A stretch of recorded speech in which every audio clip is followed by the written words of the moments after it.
Happy Friday, everybody. Welcome back to Weather on the Go, all your weather coverage. The two main storylines in today's video will be focusing on the tropics and our major heat wave that will be building into next week across most of North America, including the United States. Before we get into the video, make sure if you're not a new subscriber to the channel to hit the subscribe button down below for daily weather updates across North America, including southern Canada, the United States, and the tropics on this channel.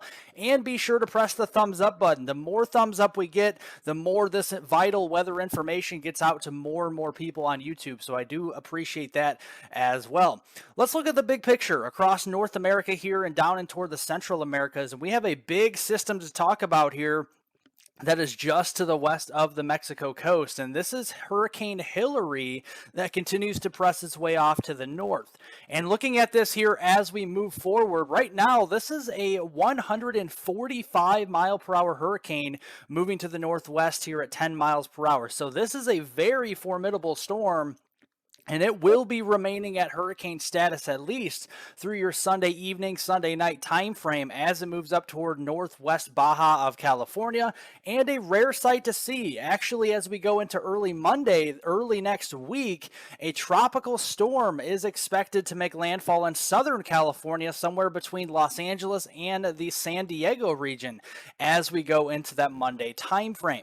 Looking at this here from the European forecast model on Saturday, this is tomorrow on August 19th, this deepens to a 974 millibar low. The eastern flank of that system here, which is usually the strongest, starts to push up there toward the Baja of California. And then as we go into Sunday, it pushes even further to the north. It will begin its slow weakening phase as we go into Sunday down to a 992 millibar low, but still packing a punch with lots of heavy rain, flash flooding, and some strong winds and some waves out here as well for portions of the Baja of California. Heavy rain gets underway in Southern California as we go later into the day on Sunday. And then going through the day on Monday, it's going to be a very heavy rain event for southern, central California, even up here into Nevada as we go into early next week. So make sure you plan ahead and know that flash flooding is a big risk as we move forward into next week. In fact, the National Weather Service offices out here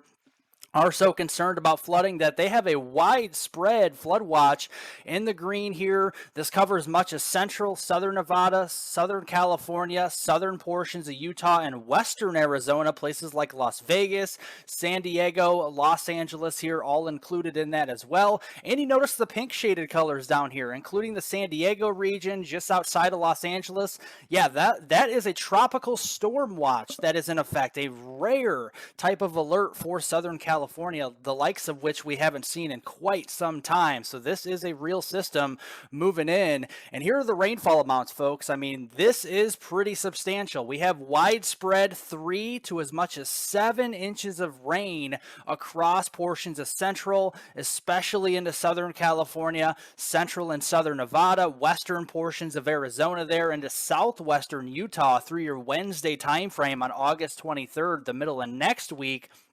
We're definitely seeing lots of heavy rain and heavy moisture with the system picked up off of the eastern Pacific Ocean. And we're very concerned about the flash flooding as well. So today into your Saturday, a slight risk for flash flooding here from southern Utah down into northwestern Arizona here. Not too big of a deal, but a few flash flood events are possible. It really ramps up as we go later into the day tomorrow and especially on Sunday with a moderate risk here of flash flooding across southern portions of California. And that just expands northward as we go into Sunday night and into Monday. That's the peak of the event, is on Monday morning, with a high risk, a rare high risk of flash flooding here east of San Diego and Los Angeles here.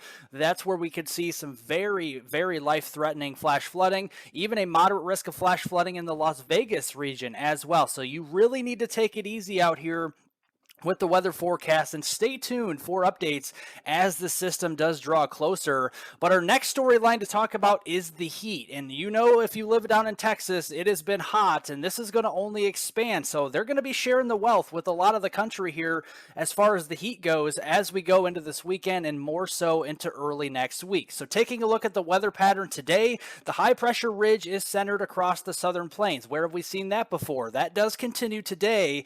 But as we go into this weekend, Saturday, and especially pushing along to Sunday, August 20th, that core of the heat will start to lift northeastward toward the Missouri Ozarks region and start to expand further to the north and east as well, including more of the Midwest and the Tennessee Valley, the Dixie Alley region this weekend. And taking a look at those heat index values. So it really doesn't matter what the temperature is, it really matters of what it actually feels like to the human body outside.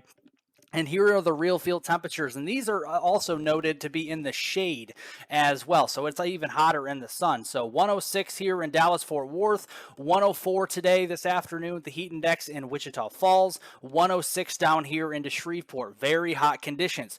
Very pleasant at first here today across the Midwest. Enjoy it. One of the last cooler days for quite some time, because as we go into your Saturday, we're going to start to lift that 90 and 100 degree heat index values further up to the north. Places like Minnesota, Iowa, Nebraska, Kansas, and Missouri around the Ozarks region. That's where that center of high pressure will be. And it's even hotter further south. We're pressing closer to 110 there in Shreveport, Dallas, Fort Worth, the Texarkana region on Saturday. And going into Sunday, it really starts to crank up here across portions of the Midwest. We could be seeing widespread 105 to 110 heat index readings from the Chicago area back through Des Moines, Omaha, and down here toward the Kansas City region. Real nasty heat index values as we go into Sunday afternoon.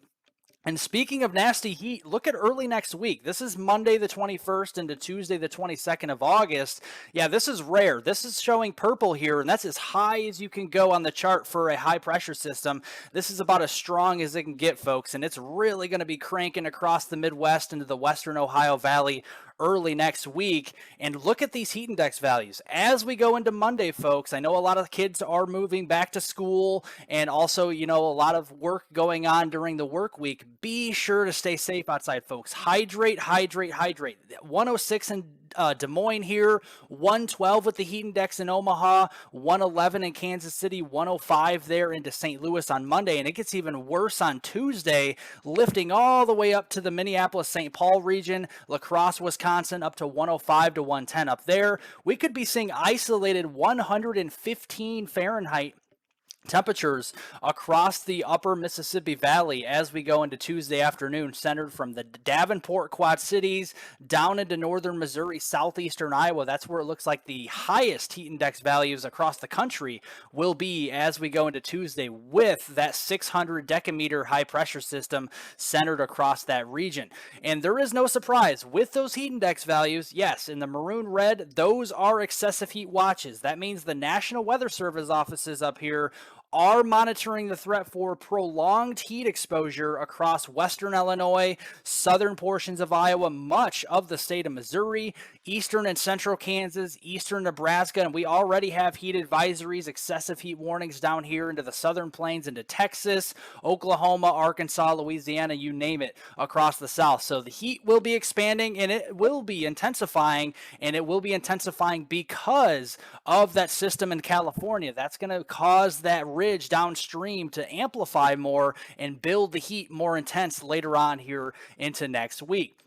Yeah, and the total rainfall accumulation now through next Friday, this is a week from today, August 25th, big donut hole here east of the Rockies, especially toward the Mississippi Valley, the Ohio Valley, the southeast. Yeah, you'll be lucky to see a drop of rain with how strong that high pressure system will be. Yeah, lots of sunshine, not many clouds out here. You can expect the heat to be building through much of next week. And looking at the precipitation outlook through the end of August, this takes us all the way through August 31st. We're likely at least near normal to slightly below normal precipitation-wise, really centered across the Mid-South here. More of the active weather will be up across the Pacific Northwest. I know we've been dry up here. We'll get our fair share of rain, and then that will lift up and over the ridge into southern Canada and then into the Northeast, Maine, Vermont, New Hampshire, upstate New York, Massachusetts, near the Boston region. We could be getting some rainfall above average going through the last week here into August. Now turning to the tropical weather update for the North Atlantic, the Caribbean, and the Gulf of Mexico. You see a bunch of colors on here. I promise you it's not Christmas, folks, not just yet. It is still August, but we do see a lot of areas of interest here. And we're going to start with the one in the Gulf of Mexico here, and that has a 30% chance of development over the next few days. A lot of tropical waves over here. And looking at this, this is the climatological peak of hurricane season, and that will be in mid-September. So we are climbing the ladder. We're approaching the climatological peak of hurricane season into mid-September. That's not too long away. That's a couple of weeks away from today. And like I said, the Gulf of Mexico, we have a low chance right now, a 30% chance of a system developing. I do think this probability will be climbing in the next couple of days with what I'm seeing. Showing you that evidence right here, the European forecast model is actually hinting that we're going to lower the pressure here, especially on Monday, August 21st. Into the central and western Gulf, and then that's going to push east, dropping to around a 1008, 1009 millibar low. So not a super tightly wound, super big hurricane or anything like that. I know a lot of people have saying, well, the water temperatures are super warm in the Gulf. It must be a huge hurricane coming.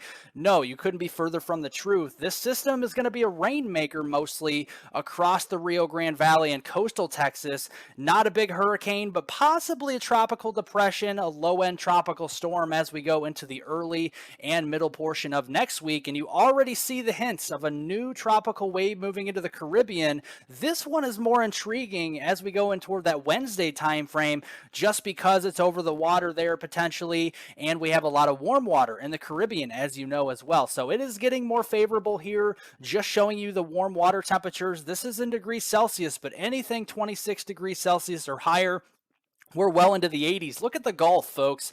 I mean, it is unprecedented how warm it is here. Like, the entire Gulf is 30 degrees Celsius or warmer. I see 32 degrees, even 33 degrees Celsius at times across the Northeast Gulf this summer. So it is extremely, extremely warm, and these systems will take advantage any way possible. And then we have another wave train of systems that are in the main development region that are going to be pushing off to the west-northwest. Looking at this from the ensemble members here, the one more intriguing wave that is closer to home here into the Caribbean is worth watching into next week. This is on Monday the 21st. That's in the Eastern Caribbean. We'll have to wait and see where this goes. Does it move west toward the Gulf, or does it move up here over the Greater Antilles and in toward the Bahamas? We'll have to keep an eye on that. These other two systems are going to be more fish storms because of the high pressure that's centered up here into the Northeast Atlantic by Wednesday, August 23rd. You can see these systems will be kind of moving more in the flow of that high pressure system and away from land and over the open water. But the more intriguing system is the one in the Caribbean toward the middle of next week. We really do have to watch with the warm water temperatures and all that tropical moisture out there. And there's that high pressure system I was mentioning. It's across the Northeast Atlantic, and the flow with that is going to take those other two entities, whatever comes about with those, up and over the open water and away from North America. The only area of interest I'm concerned with is the one in the Gulf and the one in the Caribbean here in the short term through next week. So we'll keep an eye on that and keep you updated with more information as we get it here on Weather on the Go. If you want additional weather forecast updates here on the video, make sure to hit the description down below the video, and the link for X is down there. Follow me for more weather information at HWeather420 there. I do post on that platform fairly frequently. Otherwise, thank you folks for watching today's weather forecast. Have a great rest of your Friday, and I'll see you all in the next video.